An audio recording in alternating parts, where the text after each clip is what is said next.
Hey, what's up, everybody? Welcome to my channel. My name is Paul, the Canadian Snowman, here with some more geography. Now we're on to Rwanda.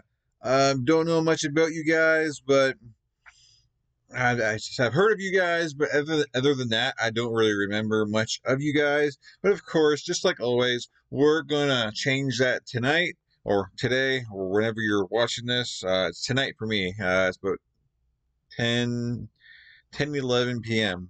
at the moment of me watching this. So, yeah, a little late. Not too bad, though. But, yeah, we're going to jump into this and check you guys out. Before I do, please hit that like and subscribe button below. Please and thank you. And, yeah. Dun, dun, dun. Hope you guys are having an amazing day. Oh, look at Paul's face. 3, 2, 1, bam. 4. Yeah? Hey, come here, all right? Meet Rwanda. Come on in. Shake hands. This guy's trying to be the African version of you. Huh? It's time to learn geography now! Hey everyone, I'm your host Barbs. If there was ever a comeback kid story, Rwanda would probably fit the bill. Oh, and just a heads up. Hey guys, this is my buddy Edmund. He's Rwandan. He will be popping in and out of this episode. Hey, that's me. I'll see you guys in a minute. Thank you, Edmund. And with that being said, Okay. let's jump into the What's up, globe, Edmund? shall we? Now, Rwanda is starting to make the news a lot these days. Few countries actually have a socioeconomic success story as them, and things are only starting to look brighter. But first, let's look at this little gem of a nation, shall we? The country is just below the equator and is surrounded by 4 other countries, the Democratic Republic of Congo, Uganda, Tanzania, and Burundi, and Lake Kivu to the west, which they share with the DRC. However, the DRC gets the big island, Ijwi, in the middle of it. To the south, the only territorial dispute they kind of have with Burundi is this 2 square kilometer patch of land known as Sabanerwa. Reason being because the Akanyaru River shifted its course southwards after heavy rains in 1965. No one really pays attention to this though. The capital of the country is Kigali, located near the exact geographic center of the country, and from there the country is further divided into 5 provinces or intara, north, south, east, and west, and Kigali, which has its own provincial status. Kigali, of course, is the largest city with over 1 million people, and it also holds the largest and busiest airport, Rwanda Kigali International. However, just to skip south, Bugesera International Airport is actually currently marked to become the biggest and busiest airport servicing the greater Kigali area, as Kigali Airport has been reaching maximum capacity in the past few years. From there, they have only one other international airport, Kamembe International, located in the western province, close to Lake Kivu, on the border of the DRC. The country has a wide network of paved roads that reach virtually every corner of the country and every main town and city, but essentially all roads kind of stem off of Kigali. Since the country is small and landlocked, they don't have any major industrial shipping ports, and almost all cargo from abroad must be brought in from the port of Mombasa in Kenya or Dar es Salaam, Tanzania. Wow. Which is interesting because, funny side note, Rwanda is part of the EAC, or East African Community, an international government organization that acts much like a trade bloc and customs union between 6 countries. Talks have been made by a committee in proposing a huge mega-state called the East African Federation, in which all 6 would potentially become one country, but so far the idea is still in the works. But who knows? Also, weirdly enough, Rwanda is one of the few countries that joined the Commonwealth of Nations that never had a history of being colonized by the British. Okay, before we continue on, though, those from Rwanda, are you guys for this or against? Like, I'm kind of curious what the feeling of the people who live there. You guys think it's a good idea, or you kind of like, maybe not very good idea? And it's kind of cool though, how there could be a creation of like a new country, and I think that's just interesting, so.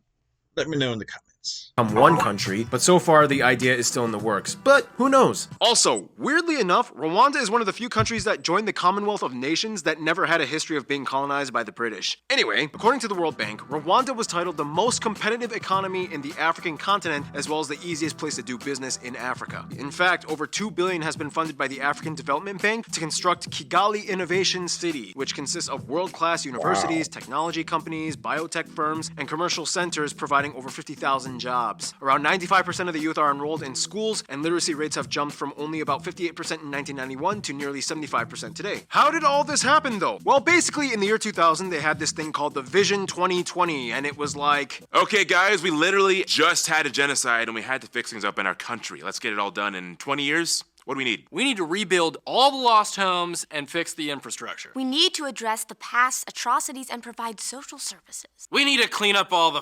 mess on the streets. Okay, well, we don't have many resources. We are incredibly dense with population. We have a limited budget. What are some cost-efficient methods we could implement? Divert about 22% of budget funds into the education sector and construct government-subsidized neighborhoods for families that lost homes. Let's do the local communal justice system to put the 2 million cases on trial. Let's do Umugando in Kigali, where everybody has to volunteer to clean up everything. Oh, yeah. Also, let's make the first and third Sunday of the month a car-free day. Oh, great idea. What if on that day you could get free checkups from doctors? And hold free open concerts in public. And after that, let's ban plastic bags. Like, visitors will get their luggage checked at the airport. Yeah, those are all real things. To this day, Kigali is labeled the cleanest city in Africa. They're making a statement, and it might really make you want to see it. That is great ideas. I mean, props to Rwanda. That's like the fact that you can get everyone's kind of, usually or something like that, you're not going to be able to get everyone in the country kind of to go with it, or like, you know, I guess the powers that be, you know, like a power struggle. So someone's going to be against it and actually never happens. But it's really cool that they actually got that to happen. And, you know, because obviously there is a rough history and all that, and it's cool that they can get past that. And obviously, I don't know yet. I mean, they haven't said anything yet, but you know, if there's like, I don't know, there's just something going on where I don't know, let's just say cartel. What's it called? I don't know, some kind of general out there that well, there's no like civil war, I should say. Like, you know, there's nothing like. There's these big battles going on. It seems like the whole country has the same mindset. And yeah, that's pretty awesome. Anyways. And speaking of visiting, if you do, here's a list of some of the top notable sites you guys, the Rwandan geography, suggested I mention. Kigali has a lot of genocide memorial sites. Camp Kigali Belgian Monument, the Hotel de Mille Collines, the Ethnographic Museum in Butare, the National Art Gallery in Nyanza. Nyungwe and Butare both have royal palaces. The National University, the Cultural Heritage Corridor, Ibiwachu Culture Center, Ntarama Church, the Congo Nile Trail, the Pufunda Tea Factory, Musanze Caves, the Kuruhimbi Milk Bar, the beaches on Lake Kivu. Ruhengeri and Gisenyi are really cool towns. And probably the most notable spot, Volcanoes National Park, which has an incredibly rare animal that we will discuss in the next section. An ape. Rwanda is often called the land of 1,000 hills. It's small, only about the size of Haiti or Albania, yet there's a lot going on based off of its interesting geographic location. Although small, Rwanda sits on a very important geological zone known as the East African Rift. We've talked about this guy many times. Basically, the crack starts in the Red Sea, splitting all the way down into the Great Lakes, which were subsequently formed by this rift system. Rwanda sits on the Albertine Rift, the western crack section of the East African Rift, right next to Lake Kivu, one of the smaller lakes but the largest of the country, which by the way has methane extraction rigs. As the country sits on a fault line, this makes part of the country partially geothermal, as the surrounding areas have multiple volcanoes, some dormant, some active. The largest lake entirely within Rwanda, though, would be Lake Ihema on the east side of the country in the Akagera National Park. There are two other national parks, the Nyungwe Forest National Park in the west, and the famous Volcanoes National Park in the north. Nearby the Volcanoes National Park, you can find the tallest peak of the country, Mount Karisimbi, a dormant volcano, which is part of the larger Virunga mountain chain that covers much of the west side of the country. This is home to the famous 8 volcanoes of the Virunga Mountains, and Rwanda has 5 of them. If you zoom out a little further, you can see that Rwanda is split between 2 main watershed basins, the Nile Basin, where about 80% of the water drains, and the Congo Basin, where about 20% drains. The longest river of the country is the Kagera, which makes the border with Tanzania. However, the longest river entirely within Rwanda is the Nyabarongo, which hooks into the Mogo River, and many say these waters could be some of the most distant sources of the greater Nile River that flows into Egypt. Yeah, the country is small, but it has a lot of natural features and landscapes to work with. I mean, coffee is a huge industry out here. And speaking of coffee, it's time for my triple shot espresso break, which means Noah comes in for this segment. Hey! Player defeated. Alright. Rwanda is quite small, but it sits at a relatively high elevation. This means, thanks to the location in a tropic zone along a fault line with volcanic soil close to the equator, Rwanda has the perfect climate and land to produce crops. It also means you'll find the occasional hot spring here and there. And keep in mind, after war and genocide times, much of the country was in need of recovery. They once implemented a 1 cow per family program called Girinka back in 2006. It was like... Okay, we're left with a ton of impoverished and malnourished rural people. How do we help them? The The cow is a huge symbol of livelihood in our country. Cows give milk, meat, clothing. Let's give everyone a cow. Okay, but how do we do that? How about we start buying off a bunch of them to distribute to some registered applicants? From there, the first female calf born from that cow must be given to another impoverished family. And the cycle continues. The cycle continues. And since the program was implemented, the quality of life in Rwanda has increased and the life expectancy has risen by nearly 20 years since the mid-90s after the genocide. And See, just like that, the fact that they can place that and enforce it and everyone's cool with it, that's just awesome, you know? today, about 87% of the population have health insurance compared to less than 40% in 2008. One of the biggest draws to Rwanda is that it is one of the only two main safe places for people to go and see the incredibly rare mountain gorillas at Volcanoes National Park. Rwanda has the largest population of the animals at about 200, and they are heavily protected. And speaking of animals, here's our resident animal expert to explain. Hey there, guys. It's Gary Harlow here. In Rwanda, basically, the east has more savanna species and the west has more jungle species. In the east, you can find things like hippos, elephants, black rhinoceri, whereas in the west, you find more primates and birds like blue and gold monkeys, great blue tacos, great blue turicos, bush babies, baboons, and of course, the mountain gorilla. Nonetheless, the national animal is actually the leopard. Thank you, Gary. Yeah, you're welcome, mate. And that just about does it, so now we finish off the segment like we always do. Food! Like many other East African countries, a staple found in many dishes is ugali or ubugali, a ball made of mashed maize. Most people only eat meat a few times a month, and most meals are high in vegetables, carbs, and in some groups, milk. Some notable dishes include amateke, ibihaza, inkinyiga, imizuzu, isumbe. In the areas by Lake Kivu, you might find some good Nile tilapia. And disputedly, the national, if not a very common dish, ibitoki. Also, Urwagwa banana wine is a popular drink, but out of all drinks, milk is probably the favorite. Cows are once again very important to Rwandans. They even rent them out for wedding ceremonies. But that's a cultural fact, which means we now move on to... Interesting. Thank you, Noah. Hi-ho, tungsten! Now, at this point, we've talked a lot about Rwanda's prosperity and social progress. However, this is where things get a little heavy. Rwanda has a pretty intense story that everything came out of. But first, the demographics graph. The country has about 11.5 million people and is the second most densely populated country in Africa after Mauritius, and ranks in the top 3 least corrupt countries in Africa. Now, nearly the entire country of Rwanda falls under the broader people group known as the Banyarwanda, part of the Bantu ethno-linguistic family. Most people in the country will just say that they are Rwandan, and don't really prefer to establish the specific people group that they come from, but estimates state that somewhere around 83% of the country is from the larger Hutu tribe, and about 15% are from the smaller Tutsi. See, just the fact that, you know, like a big percentage just want to be called Rwandan, that definitely helps when it comes to, you know, trying to implement like things like, you know, that have made the country grow. It's not like, you know, my tribe needs more of this from this, or this other tribe's got more of this. You know, you're not trying to like fight, you know, and get, you know, the different tribes, because everyone believes, you know, they're one, you know. So that definitely goes a long way with, you know, agreeing on these, you know, these things that are improving the country. So wow, does not surprise me when they're in the top 3 at all. Tutsi tribe. From there, the smallest 1% are from the Twa. The remaining 1% are all other groups, mostly other Africans and a few whites and Asians that have moved in. They use the Rwandan franc as their currency, they use the type C and J plug outlets, and they drive on the right side of the road. Now again, just like we explained in Rwanda's twin country Burundi's episode a long time ago, well, that was a long time ago, even though they are seen as the same people and labels are not really preferred, if they must talk about it, most people will mention whether they have a background in the Hutu or Tutsi tribes. Here's Edmund explaining why these two tribes are a big deal in Rwanda. Okay, so the Hutus and Tutsis used to be a class. So the Tutsis were usually the ones with more cows, and then the Hutus were the serving class. Until after the colonization time, when it pretty much became an identity, people were given identity cards where it said whether they were Hutus or Tutsis, and the conflict started from there.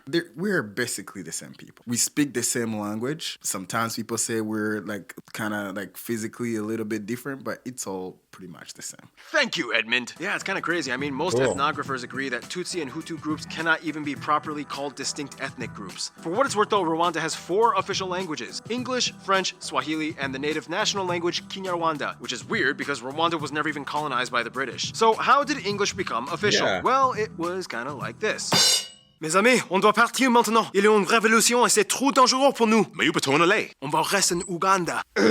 Actually, Paul, if you really want to be accurate, they'll be speaking Kinyarwanda, not French. Fine, Edmund, let's do this skit all over again. Yamwe nchute, reke duhunge, intambara iratangie. Duhungere, hey. Reka duhungire ibuganda. We're back, and we brought some of that Ugandan English with us. Yeah.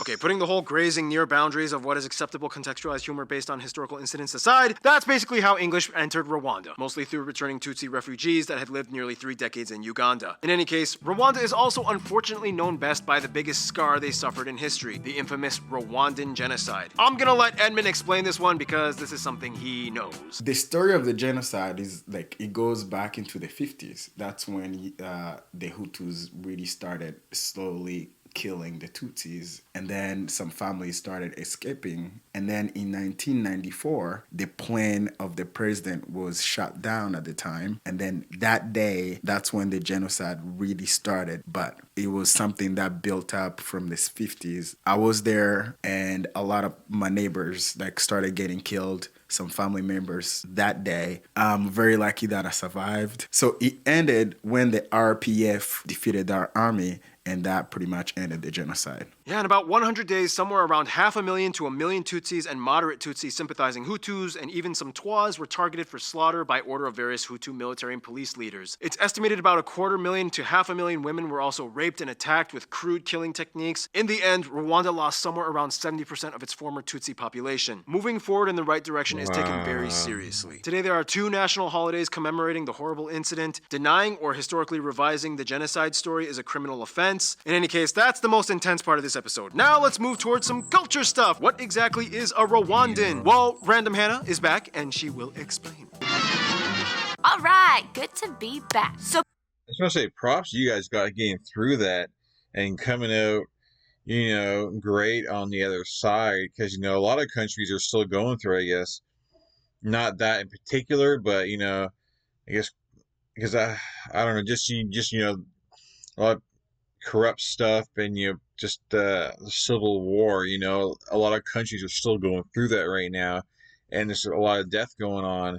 But, you guys had your, because that was a big part of history right there, a big chunk there, I guess, from the 50s, up until the 90s. But, man, you guys doing great now, though, man. So props to you guys. putting all the heavy incidents we mentioned aside, if we had to summarize the distinction between the 3 main groups, essentially, the Tutsi were affiliated with cattle, the Hutu with farms, and the Twa with forest. Ethnographers speculate that the Twa, a pygmy people group noted for their average shorter stature, are possibly the oldest surviving population of the Great Lakes region. They live and thrive in forest areas, trading things like hunting meats and their famous Twa pottery. Also, Rwanda actually had a monarchy for the longest time until it was ousted in 1961. Even if you are a city slicker with no farm, cows still play a huge traditional role, and during weddings, everyone still follows the gusaba or dowry tradition of giving away a cow. Sometimes people will just rent a cow for the ceremony and give cash after. Everybody gets a cow. Somebody can send me a cow. That'd be cool. Okay. Not really. I wouldn't have anywhere to put it. And it's not uncommon for people to have huge extended families. That's right. I'm actually the youngest of 6. Oh, 7. I'm the 7th. Now, we did mention that Rwanda's education sector has been booming. However, with the limited space, resources, and dense population, this kind of inadvertently caused an influx of overqualified citizens that may or may not easily find jobs within their field of study. One thing that has been filled job-wise, though, would be the national legislature, with about 65% of its seats filled by women. Faith-wise, the country allows freedom of religion, and the divide is nearly equal between Catholics and Protestants. Rwandans are are world-renowned for their arts and crafts. Often you'll see grass-woven baskets and bowls like this thing here, known as an agasake, as well as this thing, an imigongo, or cow dung art piece. After it dries, it's totally fine and doesn't even smell. And finally, one fun side fact, Rwandans of higher status were historically known for their amasunzu hairstyles. The practice was common all the way up until the start of the 20th century. Another thing you will see often at festivals are the Intore dancers, with their long, blonde, sisal fiber headpieces that whip around while they dance. But that is a topic that has to be covered in the music section, which means the real-life Florida man himself is back.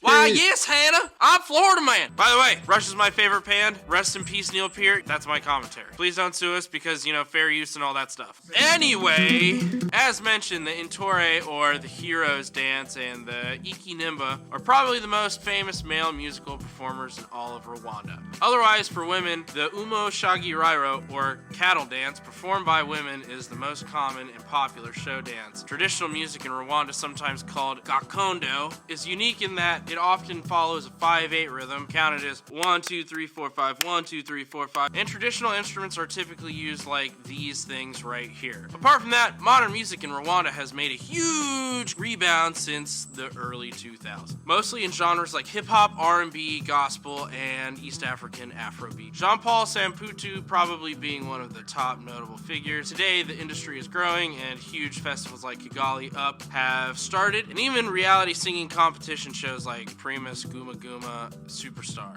And thank you, Keith.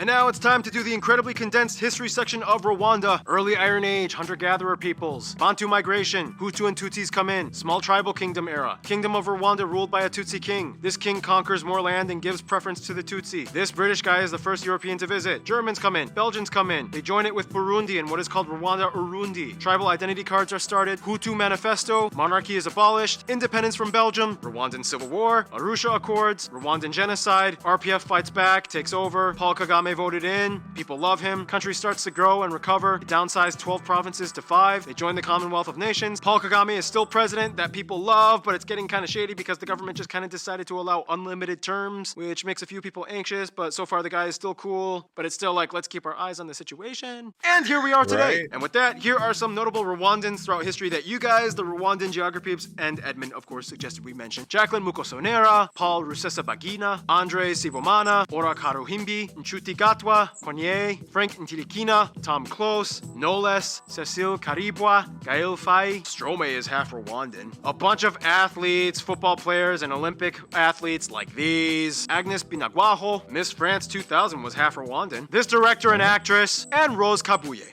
Yeah, lots of notable people have come out of the ashes and helped put Rwanda in the world stage. Woohoo! And speaking of the world stage, that brings us to...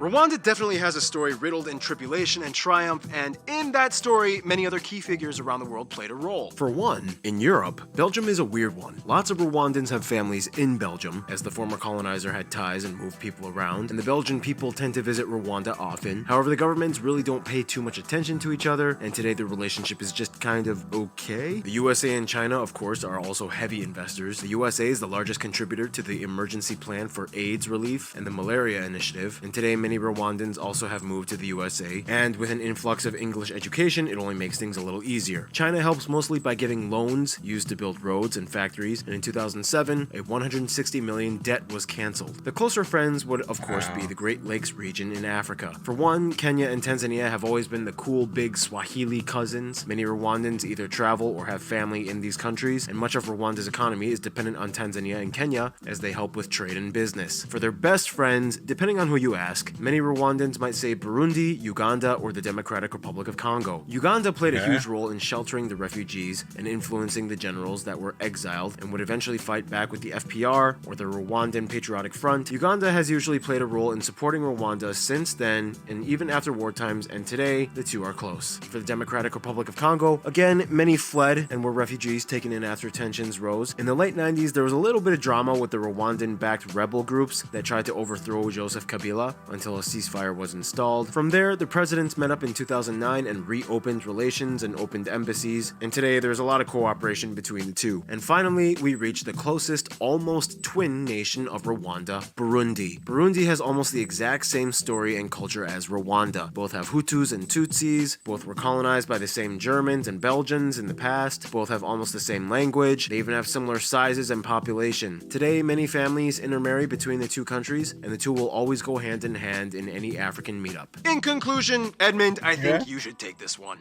Rwanda is a very beautiful country. We have a complicated history, but we have such a beautiful, beautiful present, and we have a bright future. So please learn some more about the country and come visit when you get a chance. Everybody's gonna welcome you with open arms. Thank you, Edmund. Stay tuned. The set of triplet countries, the Saint Island countries, are coming up next, starting with the first triplet, St. Kitts and Nevis. Woohoo! Triplets! Oh, there you go, Rwanda. I mean, guys, very interesting stuff. So you have very dark past, obviously, and very bright present and future. Didn't really say much. I seen some beaches on a lake. Is that like the most, I guess, tourist area? I guess you know, that is, you know, if tourists go, that's that where they kind of like to stay, or along that lake there, or because they didn't really give us much when it came to like, you know, I guess the area where tourists stay. I don't know. But anyways, guys, please hit that like and subscribe button below. Please and thank you. Hope you enjoyed this video. And yeah, Rwanda out of nowhere with another cool video by Rwanda. Well, it's the only one, but you know, another cool country, you know, where didn't know nothing about, and a lot of positivity. I always love that in a country. Obviously, every country kind of got their dark past, so it's kind of cool, you know. It's just cool, you know, to see countries bounce back from them, and you know, and just thrive. So good stuff, guys. But anyways, catch you guys in future videos. Peace. Thank you for watching. Have a great day, great night. Check out the other playlists I have on my channel. That'd be great. And yeah, I'm out of here. Peace.